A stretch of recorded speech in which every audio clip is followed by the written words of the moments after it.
Assalamualaikum warahmatullahi wabarakatuh. Waalaikumsalam warahmatullahi wabarakatuh. Baik, selamat pagi anak-anak. Bagaimana kabarnya hari ini? Pagi, Bu. Alhamdulillah baik. Alhamdulillah, semoga kalian semua tetap dalam keadaan sehat ya. Amin. Sebelum memulai pembelajaran, Ibu ingin meminta tolong kepada salah satu anak untuk memimpin doa untuk memulai pembelajaran.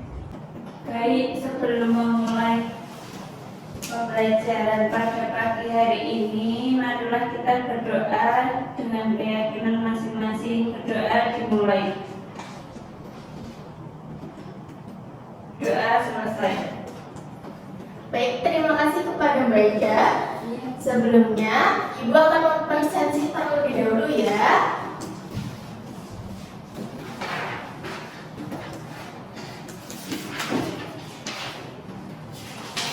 Mbak Reta, Hadir, Bu. Mbak Ida, Hadir. Mbak Lutfita, Hadir, Bu. hadir semua ya, Alhamdulillah. Alhamdulillah. Sebelumnya pada pertemuan kemarin kita membahas mengenai teks laporan hasil observasi. Kemudian untuk pertemuan kali ini kita akan melanjutkan bagaimana sih langkah-langkah menyusun teks laporan. Nah, dari kalian masih membawa teks laporan hasil observasi yang kemarin Ibu bagikan? Masih, Bu. Ya, baik. Ibu ingin tanya nih, apa saja sih isi di dalam teks laporan hasil observasi tersebut? Silakan Mbak Lutfita. Ya, isi dari teks LHO berisi mengenai deskripsi bendi, kemudian penggunaan bendi, keberadaan bendi dalam konteks sosial dan budaya, kemudian yang keempat ada kondisi dan perawatan bendi, persepsi masyarakat terhadap bendi, dan juga syarat. Iya, baik. Di dalam teks laporan hasil observasi ini memiliki 3 struktur ya. Kemarin sudah Ibu jelaskan, yaitu deskripsi umum yang mengenai dalam teks tersebut itu ada deskripsi bendi, kemudian dalam deskripsi manfaat itu mohon maaf, deskripsi bagian itu berisi mengenai penggunaan bendi, kemudian keberadaan bendi, kondisi dan perawatan bendi. Selanjutnya pada deskripsi manfaat yang berisi bagaimana persepsi masyarakat terhadap bendi pada kota Padang. Dan yang terakhir adalah kesimpulan. Nah, kesimpulan ini berisi saran atau mengenai masukan-masukan penulis dalam teks laporan hasil observasi tersebut. Nah, selanjutnya Ibu akan menjelaskan mengenai kaidah teks laporan hasil observasi. Yang pertama yaitu menggunakan frasa nomina. Ada yang tahu frasa nomina itu artinya apa? Saya, Bu. Ya, benda. Ya. Nah, frasa nomina itu kata benda. Kemudian diikuti sebagai penjenis atau pendeskripsian. Kemudian yang kedua penggunaan verba. Verba yaitu kata kerja. Ya, kita ya. Kata kerja yang relasional seperti ialah, merupakan, adalah, yaitu dan lain-lain. Kemudian menggunakan verba aktif.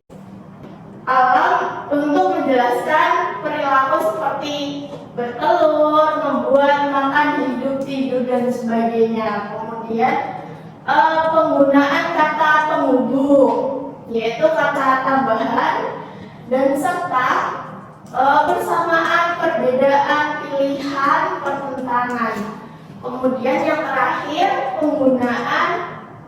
menggunakan paragraf dengan kalimat utama untuk menyusun informasi utama yang diikuti rincian aspek yang sudah dilaporkan dalam beberapa paragraf. Yang selanjutnya mengenai apa saja hal penting yang perlu diperhatikan dalam menulis teks laporan hasil observasi. Nah, di sini ada 5 hal penting yang dapat diperhatikan saat menulis teks laporan hasil observasi, yaitu yang pertama, observasi selalu berisi hal yang objektif. Kemudian yang kedua, penulisan harus spesifik. Ketiga, menulis laporan teks secara faktual. Dan keempat, teks laporan hasil pengamatan sederhana dan menarik. Dan yang kelima, hasilnya harus lengkap. Baik, sampai sini apakah ada pertanyaan? Belum Bu. Belum ya, masih paham ya? Yang selanjutnya, nah, dalam menyusun teks laporan hasil observasi ini bisa menggunakan kerangka teks laporan hasil observasi. Yang pertama yaitu menentukan objek. Menentukan objek.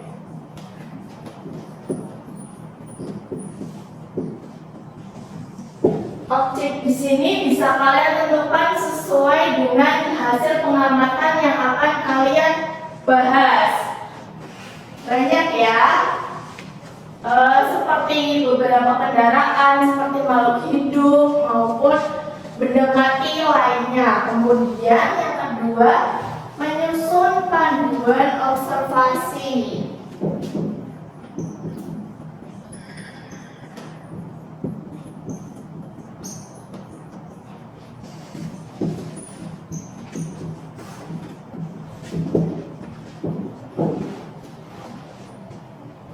Seperti yang tertera di layar, beberapa panduan observasi yang bisa kalian ikuti ya. Apa objek atau topik yang akan kalian pilih, mengapa kalian memilih objek atau topik tertentu, kemudian apa sarana dan prasarana yang akan kalian siapkan, siapa saja, di mana, kapan, dan bagaimana. Yang selanjutnya itu, ini tadi ya yang sesuai dengan teks laporan hasil observasi yang kalian miliki. Ada pengertian bendi, penemu bendi, sejarah bendi, tarikh bendi, manfaat bendi, kesimpulan bendi. Mengumpulkan informasi berkaitan dengan topik.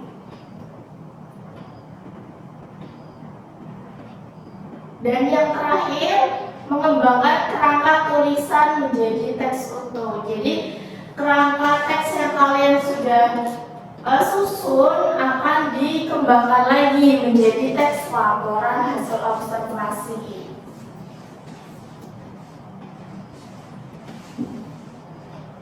Ini ya untuk langkah-langkahnya, tadi yang kerangka. Kemudian ini contoh dari ibu ya. Misal yang paragraf pertama mengenai pengertian kucing, kemudian paragraf kedua jenis-jenis kucing, terus paragraf yang ketiga bagaimana fungsi indera kucing, terus paragraf keempat ciri fungsi kucing, dan kelima manfaat kucing, kemudian kesimpulan. Nah, ini bisa diperhatikan ya.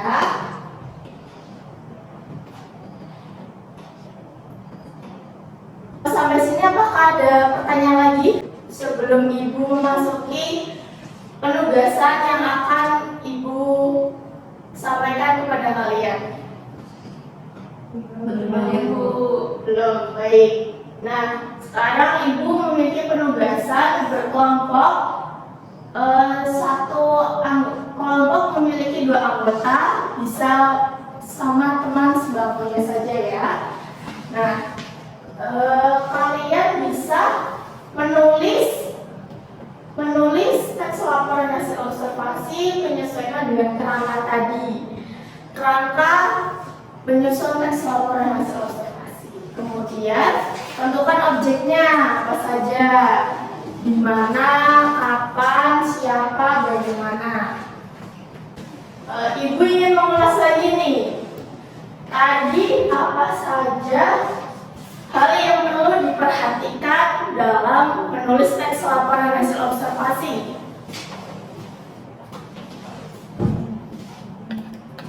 Saya dulu. Ya, silakan Mbak Ida. penting dalam menulis teks laporan hasil observasi ini yang pertama itu bersifat objektif, terus yang kedua harus spesifik, yang ketiga informasinya itu atau penulisannya itu ditulis secara faktual, menarik, dan selanjutnya yaitu secara lengkap. Ya baik, terima kasih ya Mbak Ida. Benar jawabannya Mbak Ida. Berarti Mbak Ida sudah menyimak materi menulis teks laporan hasil observasi dengan baik. Kemudian apa saja nih kerangka dalam menulis teks laporan hasil observasi? Ada yang tahu? Saya Bu. Ya baik. Yang pertama ada menentukan objek atau topik yang ditulis. Ya. Yang kedua menyusun panduan observasi. Yang Ya. ketiga mengumpulkan informasi yang berkaitan dengan topik tersebut tadi. Terus yang keempat menyusun kerangka. Yang kelima menyusun tulisan berdasarkan kerangka yang sudah dibuat tadi. Ya baik. Terima kasih Mbak Reta, good job ya. Mungkin cukup pertemuan kita pada pagi hari ini. Untuk mengelompokkan nanti kalian diteruskan di rumah saja. Nanti hasilnya disampaikan pada pertemuan selanjutnya ya. Nanti Ibu akan menagih untuk melihat bagaimana hasil teks laporan hasil observasi yang kalian buat bersama teman kalian ya. Baik Bu. Sebelum menutup pembelajaran pada pagi hari ini, Ibu mohon untuk salah satu memimpin doa terlebih dahulu. Baik, untuk mengakhiri pelajaran hari ini, mari kita berdoa menurut kepercayaan masing-masing. Berdoa selesai. Baik, Mbak Reta, terima kasih. Cukup sekian ya pertemuan kita. Semoga apa yang sudah dipelajari kita pada pagi hari ini mendapatkan manfaat untuk kita semua. Amin. Sekian, wabillahi taufiq wal hidayah. Wassalamualaikum warahmatullahi wabarakatuh. Waalaikumsalam warahmatullahi wabarakatuh. Terima kasih